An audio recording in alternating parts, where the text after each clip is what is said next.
National Herald കേസിലേക്ക് എത്തുമ്പോൾ ഈ സോണിയാഗാന്ധിയും രാഹുൽ ഗാന്ധിയും ഒക്കെ അവരെയൊക്കെ ചേർത്തായിരുന്നു ഇഡിയുടെ കുറ്റപത്രം. പക്ഷേ ഇപ്പോൾ തിരിച്ചടി ഉണ്ടായിരിക്കുകയാണ് ഇഡിക്ക്. തീർച്ചയായും സോണിയാഗാന്ധിക്കും രാഹുൽ ഗാന്ധിക്കുമെതിരായ നോട്ടീസ് അയക്കാൻ ദില്ലി റോസ് അവന്യൂ കോടതി വിസമ്മതിക്കുകയാണ്. കുറ്റപത്രം അപൂർണമെന്നും കൂടുതൽ തെളിവുകൾ ഹാജരാക്കാനുമാണ് കോടതി ആവശ്യപ്പെടുന്നത്. മെയ് 2 കേസ് വീണ്ടും പരിഗണിക്കുന്നുണ്ട്.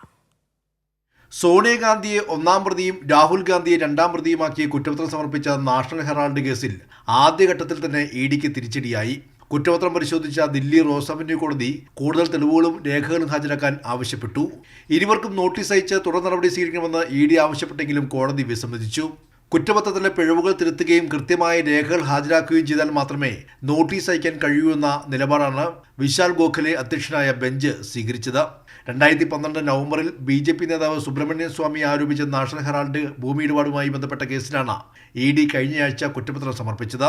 സോണിയാഗാന്ധിയും രാഹുൽ ഗാന്ധിയും അടക്കം 7 പ്രതികളെ ഉൾപ്പെടുത്തിയാണ് കുറ്റപത്രം. നാഷണൽ ഹെറാൾഡ് പത്രത്തിന്റെ ഉടമസ്ഥരായ അസോസിയേറ്റഡ് ജേർണൽസ് ലിമിറ്റഡിന്റെ 2000 കോടിയുടെ സ്വത്തുക്കൾ യങ് ഇന്ത്യൻ എന്ന കമ്പനി ഉണ്ടാക്കി വെറും 50 ലക്ഷം രൂപയ്ക്ക് തട്ടിപ്പിലൂടെ കൈവശപ്പെടുത്തി എന്നാണ് ആരോപണം. കേസിൽ AJLന്റെ ദില്ലി, ലക്നൗ, മുംബൈ എന്നിവിടങ്ങളിലെ സ്വത്തുക്കളും ഇഡി കണ്ടുകിട്ടിയിരുന്നു. സോണിയാഗാന്ധിയും രാഹുൽ ഗാന്ധിയും തൽക്കാലം ഹാജരാകേണ്ടെന്ന കോടതി നിലപാട് കോൺഗ്രസിനും ആശ്വാസമായി. കേസ് മെയ് 2 വീണ്ടും പരിഗണിക്കും. കൈരളി ന്യൂസ്, ദില്ലി.